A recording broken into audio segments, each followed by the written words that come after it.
tadi belum ada waktu, belum kesempatan. Oh, tadi lo Pak panasnya pol banget Pak di sawah. Lihat Ya. lo tangan saya sampai belang gini Pak. Oh, namanya di sawah toh kan panas, apalagi ini hitam kan nyerap panas. Ya sih Pak. Pelindunganmu itu loh, nggak sampai di pergelangan tangan itu kan buat kulit jadi kebakar. Nanti kalau efek jangka panjangnya gimana? Nih, tak tunjukin nih. Ada Pak. Ada dong, ada gerakan namanya tusuk petani. Oh gitu. Mana coba Pak? Nih gerakannya nih, ini tuh gerakan tentang petani milenial kayak gitu. Oh jadi kita harus pakai perlindungan ya Pak ya? Iya, yo ikan. Halo Sobat Tani, video kali ini memuat tentang alat perlindungan diri atau APD. APD itu apa sih? APD menurut Kemenkes adalah kumpulan peralatan yang digunakan oleh pekerja termasuk petani untuk melindungi diri dari bahaya paparan lingkungan kerja serta yang dapat berdampak pada keselamatan dan kesehatan kerja. Setelah ini ada banyak penjelasan nih tentang APD dalam pemakaian petani. Yuk simak terus. Adapun manfaat dari penggunaan APD atau alat pelindung diri pada petani. Yang pertama yaitu untuk mengurangi resiko terjadinya cedera fisik akan benda-benda atau bahan-bahan yang berbahaya di sekitarnya. Yang kedua yaitu untuk melindungi dari paparan zat berbahaya seperti pestisida atau pupuk kimia. Yang ketiga yaitu untuk melindungi petani dari cuaca ekstrim seperti sinar matahari yang sangat terik. Dan yang terakhir, sebagai alat pelindung diri, APD juga dapat meningkatkan kualitas kerja petani, sehingga dengan memakai APD, petani dapat menjadi fokus dalam bekerja dan menghasilkan hasil yang maksimal. Dampak tidak menggunakan APD dapat dibedakan menjadi dua, dampak secara langsung dan dampak jangka panjang. Dampak secara langsung dapat berupa iritasi kulit, mata merah, gangguan pernafasan, dan sakit kepala. Sedangkan dampak jangka panjang dapat berupa kanker hati, kanker kulit, kanker paru-paru, keracunan, bahkan kematian. Berikut merupakan cara pemilihan baju yang sekiranya lebih baik untuk para petani.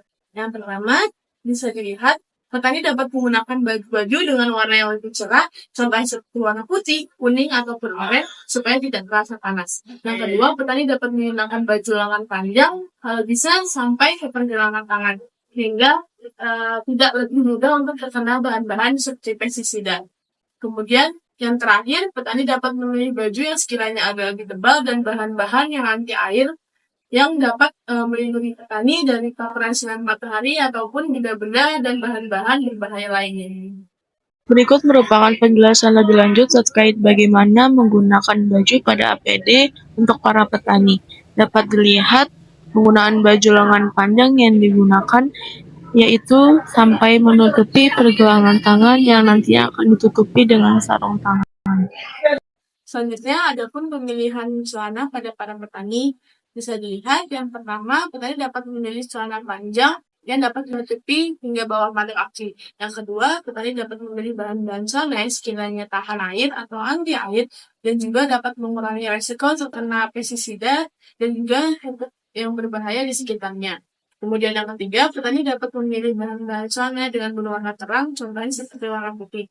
Dan yang terakhir, petani juga dapat memilih celana yang tidak terlalu ketat ataupun tidak terlalu longgar sehingga dapat meningkatkan kualitas kerja petani dan petani juga merasa nyaman. Berikut merupakan gambaran langsung bagaimana cara penggunaan celana pada APD untuk para petani. Baik, selanjutnya ada apron. Apron ini melindungi petani dari paparan bahan kimia seperti herbisida ataupun pestisida yang dapat berefek panjang seperti iritasi kulit, gangguan pernapasan atau gangguan-gangguan lainnya yang disebabkan oleh paparan bahan kimia. Dengan menggunakan apron ini, petani dapat terlindungi dari paparan bahan kimia yang berbahaya yang dapat menyebabkan bau serta iritasi dan masalah kesehatan lainnya. Selanjutnya ada sepatu boot. Penggunaan sepatu boot ini berfungsi agar kaki petani terlindungi dari bahan-bahan seperti kerang maupun seperti besi-besi yang tertinggal di sawah, gigi traktor, habis itu seperti benda-benda tajam seperti parang maupun seperti golok yang tertinggal di sawah. Ketika terinjak, kaki petani terlindungi oleh sepatu boot. Sepatu boot ini melindungi agar tidak terjadinya infeksi yang kemudian menjadi tetanus dan penyakit-penyakit akibat infeksi lainnya. Dalam pemilihan sepatu boot ini, memilih sepatu boot yang tepat, baik sol maupun dindingnya. Lalu kemudian pilih sepatu boot yang nyaman sesuai ukuran kaki masing-masing. Pemilihan masker untuk petani, yang pertama ada masker N95 dan masker 3 lapis. Untuk apa sih memakai masker? Untuk melindungi dari debu hingga penyemprotan pestisida. Karena kalau seandainya pestisida yang terhirup akan mengakibatkan infeksi saluran atas maupun infeksi saluran paru-paru. Tata cara pemakaian masker. Pastikan tangan bersih sebelum memegang masker. Pasang masker menutupi hidung dan mulut dengan rapat.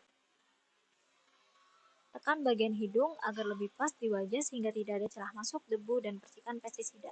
Setelah selesai bekerja, lepas masker dengan memegang talinya, hindari menyentuh bagian depan masker. Pemilihan kacamata untuk petani, yang pertama harus memakai kacamata goggles, yaitu untuk melindungi bagian kanan kiriannya dan untuk melindungi dari debu serta percikan dari pestisida. Pastikan untuk memakai kacamata yang pas di mata Anda, kemudian yang nyaman seperti karet elastis yang seperti ini.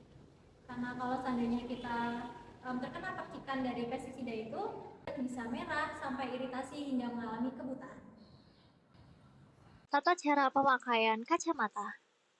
Pertama-tama, pastikan kacamata bersih sebelum digunakan. Kemudian, gunakan kacamata yang pas di wajah agar tidak mudah bergeser, serta masuknya percikan pestisida. Kemudian, bersihkan kacamata dengan air bersih setelah selesai bekerja. Yang digunakan oleh petani sebaiknya tidak terbuat dari kain dan memiliki diameter yang lebar, supaya dapat melindungi petani dari terik matahari serta mencegah iritasi apabila pestisida terkena bagian kepala. Berikut merupakan cara pemakaian topi caping. Yang pertama, pastikan untuk memilih topi caping yang sesuai dengan ukuran kepala sehingga tidak terlalu ketat atau tidak terlalu longgar, sehingga petani dapat bekerja dengan nyaman. Yang kedua, bersihkan topi caping secara berkala dengan mencucinya menggunakan air mengalir apabila topi caping kotor dan tidak sengaja terkena pestisida. Pemilihan sarung tangan bagi petani sebaiknya pilih sarung tangan yang relatif panjang supaya dapat melindungi lengan bagian bawah. Selain itu, pilih bahan sarung tangan yang terbuat dari karet supaya pestisida tidak terpapar langsung oleh kulit, sehingga dapat mencegah petani dari iritasi kulit. Berikut merupakan cara pemakaian sarung tangan dengan benar. Yang pertama, pastikan untuk memakai sarung tangan di kedua tangan. Yang kedua yaitu masukkan baju lengan panjang ke dalam sarung tangan sehingga meminimalisir kontak dengan pestisida.